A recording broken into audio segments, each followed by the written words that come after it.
couple guidelines I can give you. Breaking the wrist, okay? Well, I can break my wrist, but never really go around. The old term breaking your wrist used to mean when you rolled your wrist over. Doesn't mean everything, but it's something to look for. Or I can not break my wrist and I can go around. So you can't use that as a guideline. What I try to use is if the bat crosses that plate, okay, and if I think he really intended to swing at the ball. Now this is the only time that I'm going to tell you to try to get into a player's mind and think about intent, okay, because we never want to think about whether he intentionally tried to hit that guy, whether he tried to intentionally drop the ball, although we have to make those kind of calls. But I'm just going to try to give you guidelines. Boy, concentration and focus means everything calling check swings. The more you concentrate on that batter, the more check swings you're going to get right. So if you see that bat go past that area here, okay, and then he holds up, he probably went.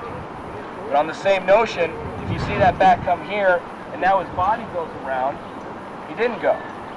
So again, you have to look at whether he was trying to swing at it, or whether he was holding up and then he just moved his body for it. It's not an easy thing to call.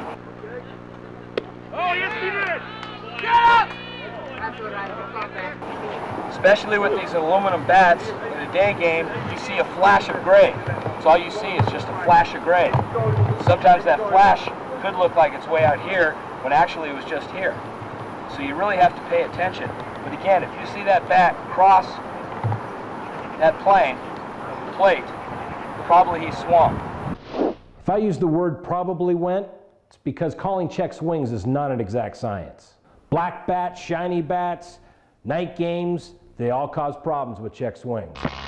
But also, if he's up here, okay, and then comes back, again, don't go by whether he crossed the plate or not back here, because I didn't swing. But I did swing out here, okay? So there's just a couple guidelines I can give you, but I can't. It's a tough thing to do. Plate umpire gets first crack at calling that check swing. If that plate umpire didn't call it a strike, anyone in uniform can ask that plate umpire to ask his partner for help. If the plate umpire calls it a strike, don't ask the base umpire, it can't be reversed. If you're the plate umpire and you're not 100% sure that he went around, maybe you should ask for help. Proper mechanic for that is looking at your partner, pointing to him very clearly and saying, "Did he go?" Okay, you can say, "Did she go?" If you do get asked, it's just a simple "yes he went" or "no he didn't go." It's a pretty standard mechanic in baseball. If you're in the middle of the infield and your plate umpire asks you for help on a check swing, I know it's a bad angle, but you got to make the call. He's got nobody else to go to. And if your partner asks for help, tell him the truth. Don't just agree with whatever he called. Your credibility as an umpire means everything. If you get caught lying once, they don't believe a word you say.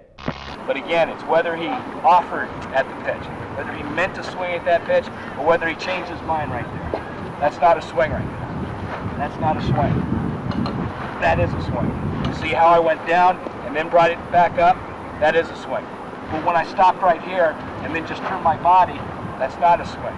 And again, he was trying to hit the pitch, but he messed up. Here he held up, but he just can't stop, so he kept on going. Those are the two differences, okay? One, he meant to swing at it. One, he stopped, but he went around.